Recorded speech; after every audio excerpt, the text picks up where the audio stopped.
Assalamualaikum warahmatullahi wabarakatuh. Alhamdulillah, alhamdulillah bi ni'matil imani wal islam. Asyhadu an la ilaha illallah wahdahu la syarikalah wa asyhadu anna Muhammadan abduhu wa rasuluh. Amma ba'd. Segala puji hanya milik Allah Subhanahu wa taala yang telah memberikan kita begitu banyak nikmatnya. Di antaranya nikmat kesehatan, nikmat kesempatan, dan terlebih-lebih lagi nikmat iman dan Islam. Salawat salam tak lupa kita kirimkan junjungan kepada Nabi Muhammad sallallahu alaihi wasallam. Sesungguhnya seutama-utama dan semulia-mulia yang harus dicapai seorang muslim adalah mencari ilmu yang bermanfaat.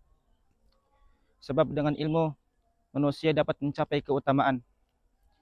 Ilmu adalah ruh bagi jasad dan hati di dalam kehidupan yang sebenarnya. Ilmu bagi cahaya yang terang yang menghapus kegelapan, kebodohan dan kesesatan, serta sebagai cahaya yang menuntun manusia ke jalan yang benar. Sebagaimana Allah Subhanahu wa taala berfirman, "Awama kana maita fa ahyaynahu wa ja'alna lahu nuran yamshi bihi fin-nas, kama mathaluhu fi dhulumati laysa bi kharijin minha." Apakah hati seorang yang mati kemudian kami menghidupkannya kembali dan kami jadikan baginya cahaya sehingga ia dapat berjalan dengannya di tengah manusia. Semisal dengan seorang yang berada di dalam kegelapan dan ia tidak mendapatkan jalan keluar dari kegelapan itu. Quran Surah Al-An'am ayat 122. Allah Subhanahu wa taala memerintahkan kepada umatnya untuk mencari ilmu atau berilmu sebelum berkata dan beramal. Sebagaimana Allah Subhanahu wa taala berfirman, "Fa'lam annahu la ilaha illallah wastaghfir li dzambika walil mu'minina wal mu'minat. Wallahu ya'lamu taqallabakum wa mathwaakum." Maka ketahuilah bahwa sesungguhnya tidak ada ilah selain Allah, dan mohonlah ampunan bagi dosamu dan dosa orang-orang mukmin, laki-laki dan perempuan. Dan Allah mengetahui tempat kamu berusaha dan tempat tinggalmu. Quran Surah Muhammad ayat 19.